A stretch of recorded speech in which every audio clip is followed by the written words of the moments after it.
Alléluia, Dieu est grand. Oh, God is a good God. Dans 2 Chroniques 26, nous voyons l'histoire du roi Osias.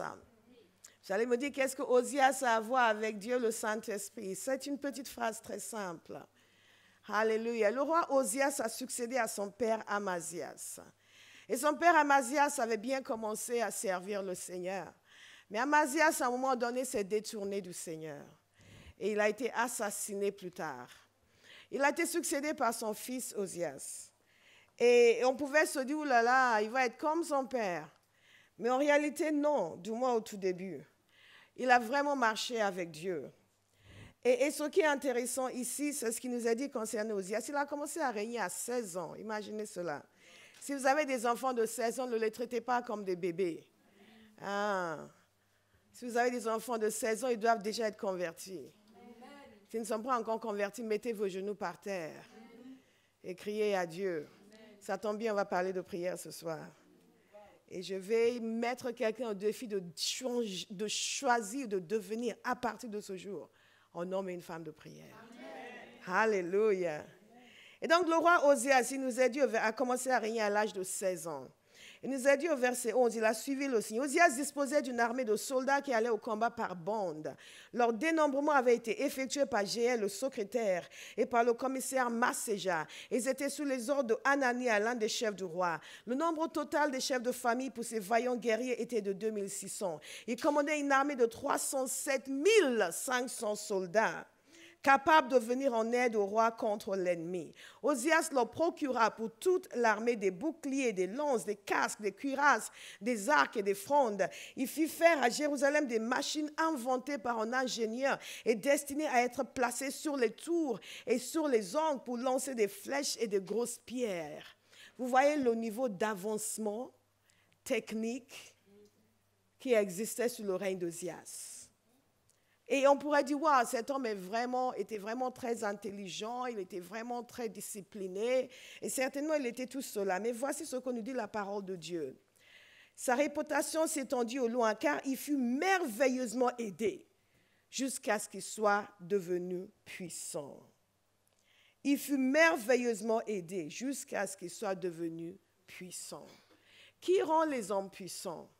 Dieu. Dieu a merveilleusement aidé le roi Osias. Malheureusement, après être devenu puissant, à un moment donné, il était devenu aussi assez orgueilleux. Et il a manqué de respect à la maison de l'Éternel et au sacrificateur. Mais ce que nous retenons de ce passage, c'est que Dieu l'a merveilleusement aidé. Est-ce que je peux prophétiser sur quelqu'un ce soir?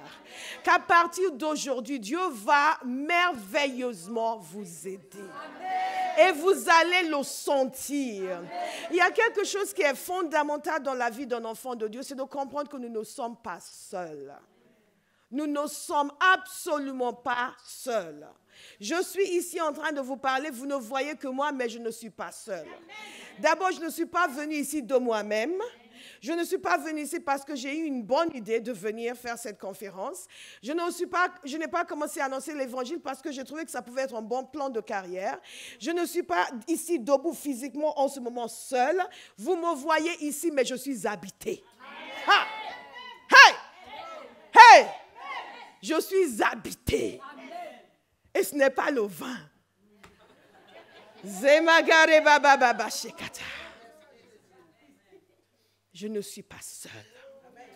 Vous n'êtes pas seul. L'Esprit Saint est venu pour nous aider. Et nous serons, si nous l'écoutons, merveilleusement aidés. Quelqu'un va le déclarer sur lui-même avec audace. Je serai merveilleusement aidé. Merveilleusement aidé. Alléluia. Si vous lisez le chapitre précédent, vous allez voir la faiblesse du père d'Osias, qui l'a amené à traiter à alliance avec Israël. Parce que là, nous parlons du royaume de Juda. Et pour lequel il a subi des reproches. Mais ici, nous voyons le contraire dans la vie de son fils, une puissance extraordinaire. Parce que l'Éternel l'a aidé. C'est l'aide de Dieu qui nous rend puissants. C'est l'aide de Dieu qui nous rend puissants. Et c'est essentiel pour bénéficier de cette aide, nous devons commencer à y croire. à cesser, à changer notre langage, changer notre discours. Ce discours de pauvre de moi, je ne sais pas quoi faire, je n'y arrive pas. C'est difficile, c'est compliqué. C'est l'antithèse de l'aide de Dieu. Quelqu'un va commencer à dire, je suis merveilleusement aidé.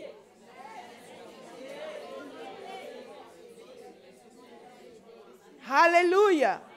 Dans toutes les circonstances de la vie, si vous voulez bénéficier de l'aide du Saint-Esprit, nous avons compris que ce n'est pas la présence de Dieu qui fait défaut, c'est la nôtre. Mais nous serons présents désormais. Alléluia. Nous serons présents. Et le jour de la Pentecôte, le Saint-Esprit est venu et il n'est pas reparti. Et quand vous avez donné votre vie à Jésus, il est venu. Quand vous avez été baptisé du Saint-Esprit, il s'est assis sur vous. Ça vous fait penser au témoignage de Stéphanie qui disait que le mari de nuit venait s'asseoir sur elle. Si vous n'étiez pas là ce matin, allez sur notre site pour regarder ce puissant témoignage de délivrance extraordinaire par la puissance de Dieu. C'est pour cela que nous devons aimer la puissance, désirer la puissance, chercher la puissance. C'est la responsabilité de chaque enfant de Dieu de marcher dans la puissance de Dieu. Alléluia. La prochaine fois qu'il arrive un malheur dans votre famille, ne pleurnichez pas. Levez-vous. Et appelez une confrontation avec les forces des ténèbres. Hey! C'est lui qui nous rend puissants. L'Éternel va vous rendre puissants. Au nom de Jésus. Il va vous rendre puissants. Mais Jésus nous a dit quelque chose de très intéressant. Et quand avant de partir, il a dit, si vous m'aimez et respectez mes commandements, Jean 14, que nous avons déjà lu plusieurs fois. Quant à moi, je prierai le Père, il vous donnera un autre défenseur, afin qu'il reste éternellement avec vous. Ensuite, il explique qui est ce défenseur, le paraclet, l'esprit de vérité. Le paraclet, celui qui est notre aide. Ça, c'est une des significations de ce mot, celui qui est notre aide. Il nous vient en aide, notre consolateur, notre défenseur, notre aide, celui qui se tient à notre côté pour nous conseiller. Il est notre aide. Vous avez de l'aide. Cette session, le titre, c'est l'aide du Saint-Esprit. Et vous pouvez y ajouter tout ce que nous avons vu jusque-là. La révélation, comme nous avons vu dimanche, c'est une dimension de l'aide du Saint-Esprit. Le Saint-Esprit nous révèle les choses de Dieu, nous révèle la personne de Dieu. L'apôtre Paul a prié pour les Éphésiens et pour nous, que nous soyons remplis de la connaissance de Dieu. Alléluia. Hey, c'est trop merveilleux. C'est vraiment trop merveilleux. Mais la parole de Dieu nous dit également que nous ne savons pas ce qu'il convient de demander dans nos prières. Dans Romains 8, 26, de même l'Esprit aussi nous vient en aide dans notre faiblesse.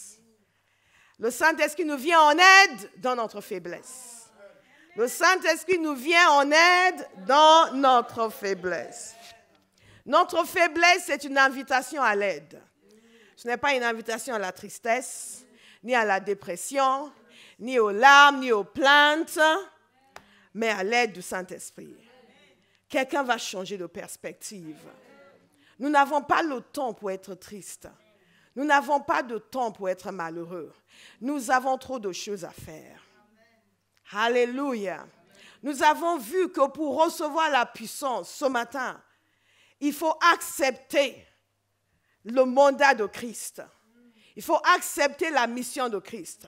Nous sommes mis sur terre pour être un témoin. Dimanche, en parlant de révélation, nous avons parlé du fait que le Saint-Esprit est celui qui donne la révélation de Jésus, qui convainc de vérité, de justice et de jugement.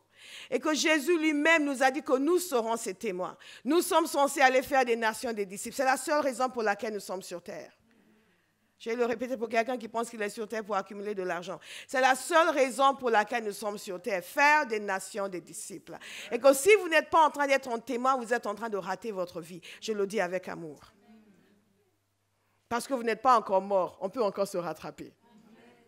Mais si nous vivons et nous mourons sans être des témoins, sans vivre pour l'évangile, sans vivre pour que l'agneau qui a été immolé reçoive la récompense de ses souffrances. Si nous vivons uniquement pour nous, notre bien-être, notre guérison, notre délivrance, nous ratons notre existence. La seule chose que Jésus va évaluer, ce n'est pas à quel point nous avons été heureux ou combien de choses nous avons accumulées. Ce qu'il va évaluer, c'est combien, à quel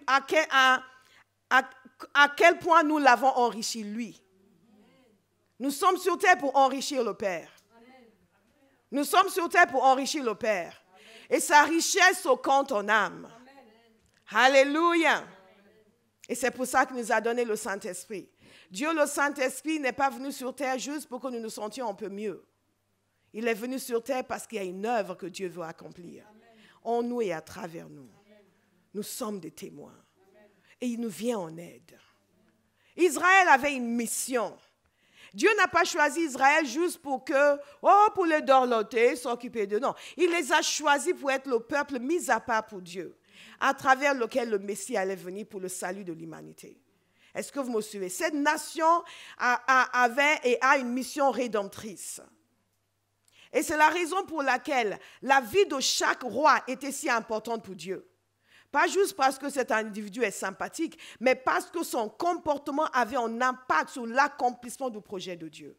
Est-ce que vous savez que votre vie est tout aussi importante? Que votre manière de vivre, votre fonctionnement a un impact sur l'avancement du royaume de Dieu sur la terre. Ce que vous choisissez de faire ou de ne pas faire va déterminer si oui ou non une multitude sera sauvée. Ou si les gens vont finir par aller en enfer. Chacun de nous est important. C'est la raison pour laquelle le Saint-Esprit nous vient en aide dans notre faiblesse. Parce que Dieu est conscient également que de nous-mêmes, nous ne pouvons pas faire ce qu'il nous a demandé de faire. Et nous ne pouvons même pas vivre la vie chrétienne sans lui. Comme je vous ai dit le premier jour, c'est par l'Esprit que nous recevons le Fils. Et c'est parce que nous avons reçu le Fils que nous pouvons recevoir l'Esprit. Que le Fils est venu pour notre salut. Et l'Esprit est venu pour l'accomplissement des projets de Dieu à travers nous. Alléluia. C'est pour cela qu'il est venu comme Dieu et pas comme un homme. Avec tous les attributs de sa divinité. Toute la puissance de Dieu est à notre disposition. Quelqu'un ne l'a pas saisi. Toute la puissance de Dieu est à notre disposition. Nous allons juste décider de changer. Nous allons juste décider de le croire et de poursuivre et d'accepter l'aide du Saint-Esprit et de cesser de l'ignorer. Nous avons vu longuement en quoi consiste la communion du Saint-Esprit. Prenez le CD si vous n'étiez pas là. Et c'est cette communion du Saint-Esprit qui nous permet de bénéficier de son aide. Et nous pouvons bénéficier de son aide. La vie est différente quand nous bénéficions de son aide. Ah, il est là pour nous aider merveilleusement. Il est là pour nous aider merveilleusement. Et nous avons besoin de son aide. Dans ce passage de Romains 8, il nous dit, nous ne savons pas ce qu'il convient de demander dans nos prières. Et je vais m'arrêter sur nous ne savons pas. Il vient nous aider parce que nous ne savons pas. Et nous ne savons pas. Tellement de choses que nous ne savons pas. Il vient nous délivrer de notre ignorance. Vous avez entendu le témoignage de Béa qui disait qu'avant, elle ne savait pas que Dieu pouvait guérir les malades à travers elle. Pourtant, c'est écrit noir sur blanc. Ils imposeront les mains aux malades et les malades seront guéris. Mais parfois, nous le savons dans la tête, mais nous n'en sommes pas absolument convaincus. Et donc, nous sommes tout le temps en train de... Quelqu'un nous appelle pour dire, oh, tu sais, ils m'ont détecté ta maladie. Oh, Seigneur, pourquoi? Quand ils sont allés dire à Jésus, mais cet homme, pourquoi est-ce qu'il est aveugle? Est-ce que c'est à cause de son péché ou le péché de sa famille? Jésus a dit non, c'est pour la gloire du Père. Quand ils lui ont dit que Lazare était malade, il a dit non, ça ne va pas se terminer dans la maladie, mais ça va rendre gloire au Fils. La prochaine fois qu'on vous dit que quelqu'un est malade, hey, ne pleurez pas. Dites Seigneur, ça va être pour sa gloire. Amen.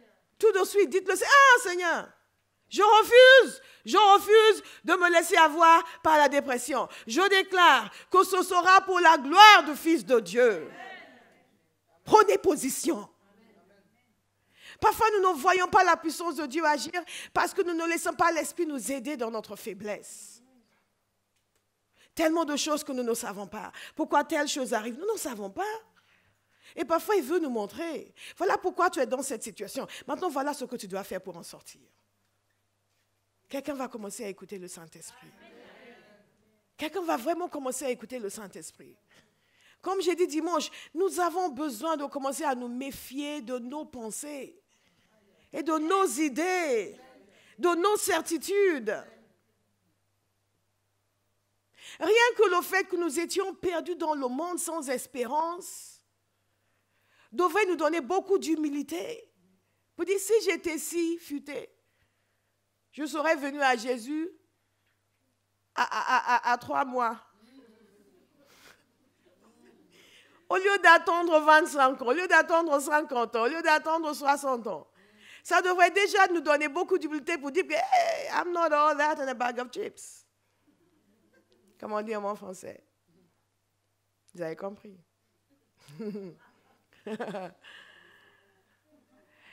Et laissez le Saint-Esprit nous venir en aide. Il veut nous aider. Il veut nous aider parce que nous ne savons pas. Parce qu'il y a beaucoup de choses que nous ne savons pas. Il va nous libérer de l'ignorance. Nous ne savons pas. Il va nous aider. Je vous disais cet après-midi que je ne savais pas que j'allais finir en prêchant l'Évangile. Et d'ailleurs, si quelqu'un me l'avait dit, prophète interplanétaire, apôtre plénipotentiaire, j'aurais ricané. J'aurais ricané, je vous assure. J'avais autant mauvais caractère. J'aurais ricané. False prophets. Oui. Certains d'entre vous ont prophétisé sur vous, vous êtes là. En disant, moi j'aurais fait, I don't think so. Mais quand Dieu est venu au secours de mon ignorance, il m'a mis sur le chemin de ma destinée. Je crois que ce soir, Dieu vient au secours de l'ignorance de quelqu'un. Le Saint-Esprit vient balayer toutes les fausses idées que nous avons nourries sur nous-mêmes. Le Saint-Esprit vient balayer tous les mensonges qui nous ont été racontés sur nous. Le Saint-Esprit vient déraciner toutes les mauvaises choses qui ont été plantées en nous. Le Saint-Esprit vient enlever toutes les peurs, les craintes, les incertitudes qui ne sont pas dignes d'un enfant de Dieu, habité par l'Esprit de Dieu. Il vient à notre aide. Nous recevons ton aide ce soir, Saint-Esprit. Ésaïe 30, 21 nous dit ceci, tes oreilles entendront dire derrière toi, voici le chemin à prendre, marchez-y. Quand vous irez à droite ou quand vous irez à gauche, vous entendrez une voix vous dire, voici le chemin à prendre. Les pas du juste sont ordonnés par l'Éternel. Il y a trop de gens qui font fausse route avec leur vie. Trop de chrétiens qui prennent les mauvaises décisions, qui font les mauvais choix. Et à chaque fois, vous entendez les gens dire la même chose, mais je ne sais pas pourquoi le Seigneur a permis. Je dis, mais non, Dieu n'y est pour rien. Oui, mais moi j'ai pensé, j'ai cru entendre. Tu as peut-être entendu, mais Dieu ne l'a pas dit. Mais le Saint-Esprit veut nous dire. Nous prenons l'habitude de la communion du Saint-Esprit pour nous délivrer de l'ignorance. Et pour qu'il fasse en sorte que Satan ne vienne pas diriger notre vie. Que l'Esprit de Dieu dirige notre vie. Parfois, vous parlez avec des chrétiens et les gens ont tellement d'idées étranges. Étranges. Et année après année, ils n'avancent pas. Ils ne sont d'aucune utilité pour Dieu. Comment? Quand nous avons reçu le même esprit qui était en Jésus. Vous avez entendu le témoignage de révélation de ma fille tout à l'heure. Le Saint-Esprit, le même qui était en Jésus, est le même que nous avons reçu. Amen. Pas son petit frère. Et il est venu pour nous aider. Quelqu'un va noter cela parce que tout à l'heure, nous allons faire l'onction d'huile. Et nous allons symboliquement recevoir la puissance du Saint-Esprit dans chacun de ces domaines et dans d'autres encore que Dieu va vous révéler pendant que je parle. Je reçois ton aide, Saint-Esprit. Pendant que vous appliquez l'huile sur vous, vous recevez l'aide du Saint-Esprit. Les choses troubles vont devenir claires. La confusion va disparaître. C'est une chose extraordinaire de savoir où on va. De savoir ce que Dieu veut. Ce ne sont pas les difficultés qui nous posent problème. C'est l'absence de connaissance. L'Esprit vient au secours de notre faiblesse parce que nous ne savons pas. Et nous ne faisons pas semblant de savoir. Et évitons les gens qui font semblant de savoir. Il y a des gens qui font semblant de tout savoir. Non. Je suis tellement consciente du passage du temps. Parce que vous comprenez, il était un temps où j'avais l'âge de ma fille ici présente. Et je pensais que la jeunesse était éternelle. C'est curieux. Il n'y avait que les parents qui devaient vieillir, nous on restait jeunes. Et un jour, alléluia, la réalité s'est manifestée. Chaque jour est important. Je ne peux pas attendre demain pour vivre dans la vérité. Je ne peux pas passer 1 heure de ma vie dans le mensonge. Je ne peux pas passer 1 heure de ma vie à laisser quiconque me mentir ou laisser Satan me mentir. Ou me mentir à moi-même. C'est la raison pour laquelle nous prions pour être dépouillés de toutes les idées que nous avons qui ne sont pas de Dieu. Il n'est pas nécessaire d'avoir raison. La seule chose qui compte, c'est d'avoir la vérité. Alléluia. C'est la seule chose qui compte. Mais Satan nous pousse dans l'orgueil, dans la chair, pour que nous insistions pour avoir raison, alors que nous sommes complètement à côté de la plaque. Le Saint-Esprit vient parce que nous ne savons pas. Et il vient vers ceux qui reconnaissent qu'ils ne savent pas. Hey! Nous ne savons pas toujours avec qui nous associer. Nous ne savons pas toujours avec qui communier. Nous ne savons pas toujours dans quel sens nous devons aller avec notre vie. Nous ne savons pas toujours comment Dieu veut que nous le servions. Et je dis comment, je ne dis pas si. Alléluia. Quelqu'un a compris? Comment pas si? Alléluia. Toutes les situations nécessitent que nous demandions l'aide du Saint-Esprit. Le fait que nous sommes en train de faire quelque chose pour Dieu ne veut pas dire que Dieu nous a conduits à le faire. Et je pense que les gens, parfois, qui se trompent le plus, sont les gens qui sont comme ces publicains, qui sont sûrs d'être droits devant Dieu. Et nous devons faire très attention à nous. L'apôtre Paul, un jour, a eu la bonne idée d'aller en Asie pour prêcher l'évangile. Sauf que le Saint-Esprit n'était pas d'accord. Parfois, vous parlez avec les gens de ce que Dieu fait avec leur vie, l'appel de Dieu sur leur vie, et ils vous racontent tout ce qu'ils sont en train de faire. Et ils sont convaincus que tout va bien parce qu'ils sont en train de faire ci et faire ci et faire ci et faire ça. J'ai compris que je peux faire beaucoup de choses sans faire ce que Dieu veut. Mais ceci est capital et ceci est fondamental. Je veux inviter quelqu'un à une contemplation sérieuse ce soir. Je veux inviter quelqu'un, et je parle particulièrement aux jeunes, à méditer sur le sens de l'existence humaine et sur la brièveté de la vie humaine. Et sur la nécessité de faire en sorte que quand je vais quitter cette terre, ma vie aurait laissé sa marque. Et que quand l'histoire de l'Église à Paris sera écrite, il sera dit me concernant que j'ai servi, comme il a été dit concernant David, la volonté de Dieu dans ma génération. C'est pour cela que chacun doit décider de s'éloigner des à peu près, des faux semblants, des je pense que je... Non, votre vie a plus de valeur que cela. Le Saint-Esprit vient au secours de notre faiblesse. L'apôtre Paul voulait aller en Asie et le Saint-Esprit l'en a empêché. Je veux que vous compreniez à quel point le Saint-Esprit nous aide. Parfois, les gens, juste pour être occupés, oui, on fait ça, et on fait ci, on fait ci, on fait ça. Mais l'apôtre Paul nous a donné l'exemple du fait que, quelle que soit la bonne volonté que nous avons, l'aide du Saint-Esprit est nécessaire. Et son aide est nécessaire quand nous n'avons pas la bonne volonté. Comme nous disons depuis vendredi, donne-moi de désirer. Donne-moi de désirer, de désirer. Alléluia. Alléluia. Parce que la vérité, c'est que nous ne sommes pas toujours de bonne foi. Et si nous savons le reconnaître, nous allons pouvoir bénéficier de son aide.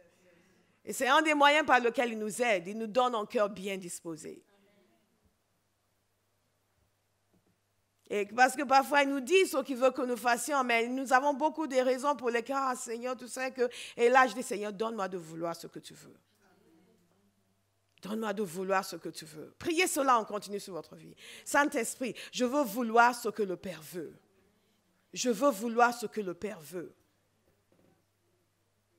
Je veux vouloir ce que le Père veut. En réalité, la vraie croissance spirituelle, c'est quand mes désirs sont harmonisés avec ceux de Dieu. Et c'est le Saint-Esprit qui fait ça. Il vient à notre aide. Recevez l'aide du Saint-Esprit ce soir. Alléluia. Recevez l'aide du Saint-Esprit ce soir. Et soyez délivrés de vos ressentis.